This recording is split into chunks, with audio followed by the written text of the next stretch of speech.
एक सिक्रेट मसाला पापड साधा, तयार. सिंपल आणि टेस्टी असा हा मसाला पापड. आपण हॉटेलमध्ये गेलो आणि मसाला पापड खाणार नाही असं कधी होणार नाही. मसाला पापड लागतो पण इतका टेस्टी ना, कधी कधी असं वाटतं हेच खात राहावं. मला तरी खूप आवडतो. तुम्हाला आवडतो की नाही हे कमेंट करून नक्की सांगा. मला करायचा होता मसाला पापड म्हणून मी इथे पापड तळून घेतलेत. मस्त असे 2-3 पापड मी तळले आणि हे पापड आहेत ना उडदाचे, खूप भारी लागतात.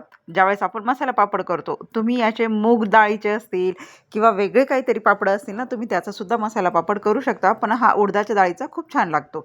एकदा तुम्ही नक्की ट्राय करा. आणि उडदाच्या म्हणजे उडदाचा ज्यावेळेस आपण हा असा पापड तयार करतोय ना मसाला पापड, तर त्यावेळेस एकच सिक्रेट मसाला आहे ज्याच्याने हा पापड आपला खूप छान लागतो. आता तो काय, तो मी पुढे सांगतेच तुम्हाला. आता हे पापड मी तळून घेतले होते इथे. पापड तळून झाल्यानंतर मी एक मसाला तयार केला. मसाला म्हणजे जे आपल्याला मसाला पापडसाठी लागणार आहे. त्याच्यामध्ये मी काय टाकलं होतं, कांदा, टमाटर, हिरवी मिरची आवडत असेल तर, कोथिंबीर आणि मीठ. हे 5च साहित्य मी वापरले. कोणते? कांदा, टमाटर, कोथिंबीर, हिरवी मिरची आणि मीठ. 6वा पदार्थ आहे ज्याच्यामुळे आपला हा पदार्थ खूप भारी होणार आहे आणि तो आहे चाट मसाला. याच्यामध्ये लाल मसाल्याची गरज नाही, हळद टाकायची गरज नाही, गरम मसाला काहीच नाही.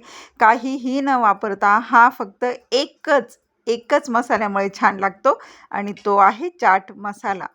चाट मसाल्यामुळे पापड इतका भारी आणि इतका टेस्टी लागतो ना, की तुम्ही एकदा नक्की ट्राय करा. हॉटेलमध्ये जाऊन खाण्यापेक्षा हा घरीच बनवा आणि बिनधास्त आणि पोटभर खा. तर कसा वाटला ते सांगा.